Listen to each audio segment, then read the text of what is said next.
There are only two kinds of people in the world, mystics and mistakes. If your perception has made a mistake, you're a mistake. If your perception has gone beyond the mistakes and beginning to see life just the way it is, then you're a mystic, to put it very simply. Am I being too cruel to you? Am I being too cruel to you? If you want me to tell pretty things, I can say I'm capable. I can say nice things about people. But if you want to know, the sooner you knock out all the nonsense in you, the better it is. If you're genuine, wanting to know, then you must knock out all the nonsense today, not tomorrow. If your perception is changing at different times of your life, obviously what you did yesterday or how you saw life yesterday was a mistake. What you're doing now is the right thing. But suppose this changes tomorrow, this was a mistake, tomorrow is the right thing. Isn't this happening all the time? So there's a whole big mistake about the way we are perceiving life. When it gets corrected, people think you're a mystic. Because you're beginning to perceive life in such a way that you can never fit it into logic, it's way beyond logic. Logic is just a small part of your life. You can never fit life into it. You can fit logic into your life, but never life into logic.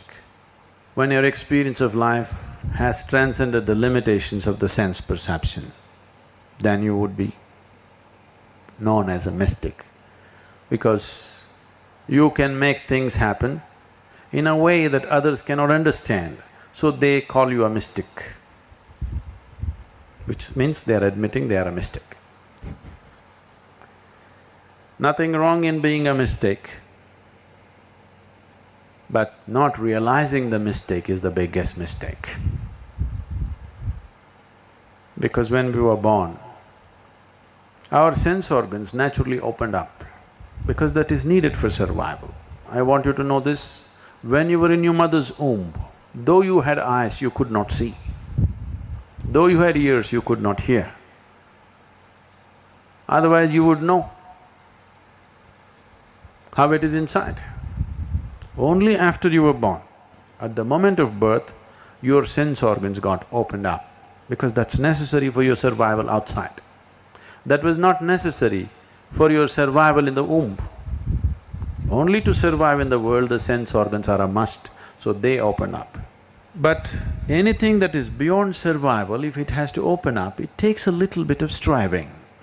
For example, suppose let's say, when you were born as an infant, you were left in a forest and you never came in touch with human societies. If something edible arrived in front of you, you would take this and stuff it into your ears. Is that so? You would know where to put this, isn't it? But would you know how to read, how to write, how to speak a language? Would you know?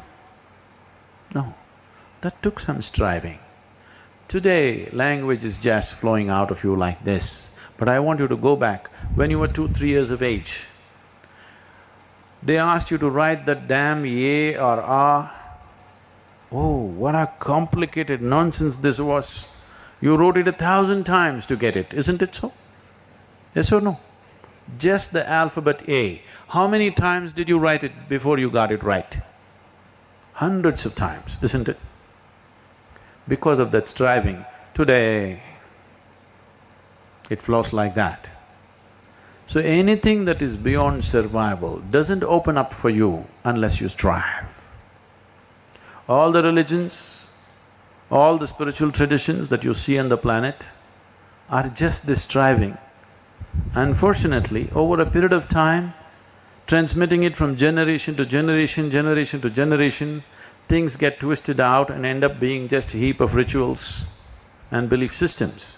Otherwise, every one of them started off as human striving to know, human striving to experience, human striving to create well-being for himself.